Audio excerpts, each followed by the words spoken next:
We're good.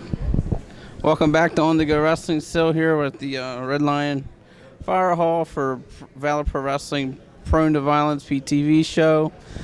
I got Pretty Jimmy Dream next to me. He's the a superstar who's wrestled with Reggie before, and we want to talk about Reggie tonight. Already got Diaz, so we're gonna get Jimmy Dream right now. So Jimmy, how long have you known Reggie? I knew Reggie for the better part of 10 years. And where did you first meet him?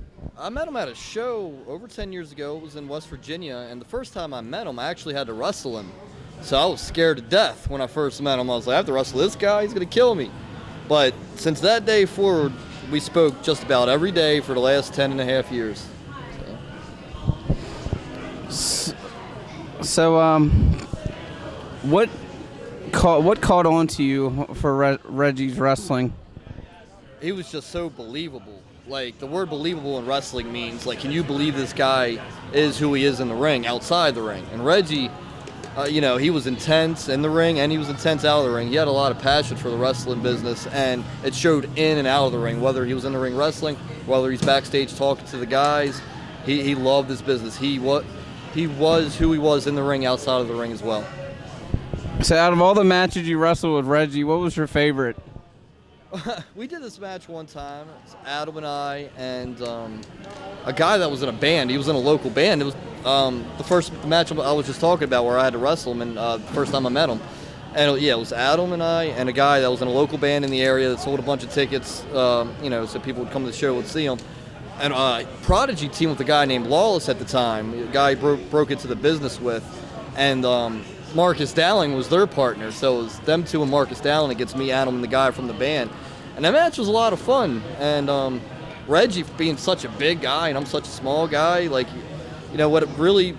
took a liking to him right away because we did a lot. I mean, sometimes in a business you get a big guy, he sees a small guy, he doesn't want to give the small guy anything. Reggie gave me a lot, so right away, we became friends, and I took a liking to him because of that. And that was definitely my favorite match with him because it was our first match with him.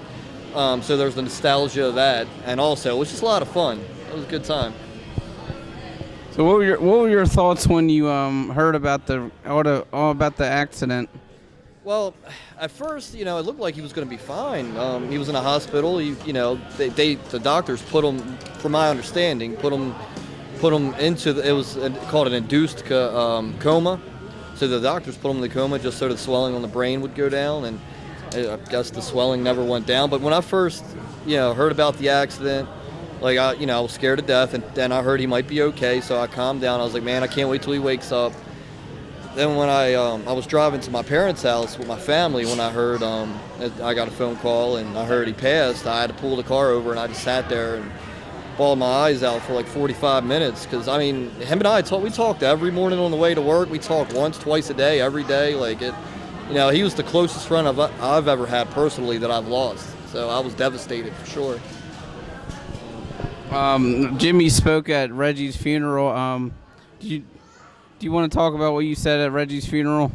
I just went up there, and Reggie and I, we were such good friends. We would sometimes, every now and then, as friends do, or some friends do, I guess. I don't know if everybody does it, but you talk about, what would you say at my funeral, or, So I would, we've talked about that before, and, he always told me, oh, man, if I ever die before you, just try to make people laugh. So, I just tried to make people laugh by, just telling stories about Reggie. I had Doyle stand up there with me, Doyle Day, because that was his other best friend in the business.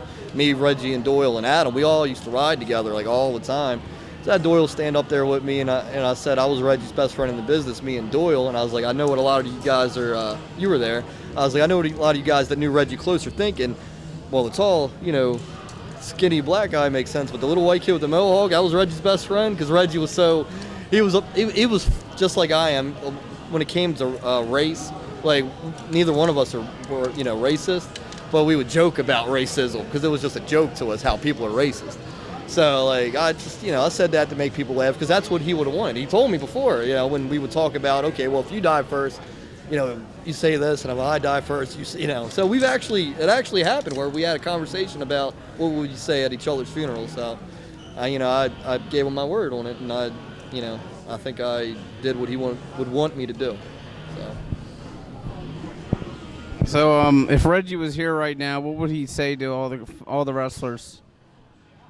Well, he was at ACW. You know, we're at Valor Pro tonight. They're putting on a show for him, as we did a couple of weeks ago in Maryland. And I don't like this is my first time at Valor Pro, but you know, I used to talk to Reggie about Valor Pro all the time. At ACW, Reggie was like he was a locker room leader. He would get everybody pumped before the show.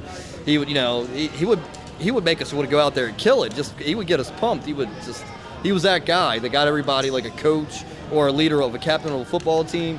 He would get everybody pumped before he'd go out. So I'm sure if he was here, that's what he would be doing right now, going around everybody. You ready for this? You ready to go out there and tear it up? Am I allowed to cuss on here? Because that's how Reggie would go out there and be like, Reggie would be back there going, have a fucking good match. You tear the fucking house down. You don't go there and shit the bed. Nah, yeah, that's how he was. He was intense. He loved this, and a lot of people don't know this about Reggie. Like, he was truly about the fans. He wanted not only himself, everybody he was on the show with, to put on a great show for the fans every show he was on. So he would be getting everybody pumped up right now if he was here, I'm sure. Another legend passed yesterday, Roddy Piper. What were your thoughts about that? I mean, it's just a shame that this keeps happening. You know, like Buddy Landell just passed a month ago, Dusty Rhodes. I mean, I don't know what it is. It just seems like it's one of those things in wrestling where it just the guys keep dying early, and it's sad. You know, I'm like everybody else. I loved Roddy Piper. I got an opportunity to do a show with him back in 2005 in Pennsylvania. I met him. He was a great guy. He did a seminar after the show, late at night, at like midnight, with all the guys, and that was his idea. He told the promoter, he said, I'm going to talk to all the guys after the show. I'm going to do a seminar with them. I'm going to try to help them.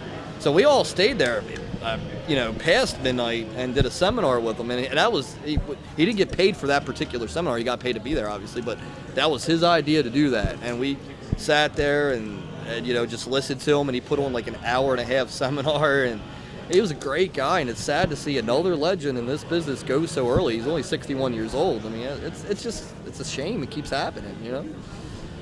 Yeah, Reggie was only 30, so I don't know. The world's coming to an end, I guess. I hope not. But that was pretty Jimmy Dream segment talking about Reggie Rivers. Thank you for your time. Yep. And coming up next is somebody else about Reggie.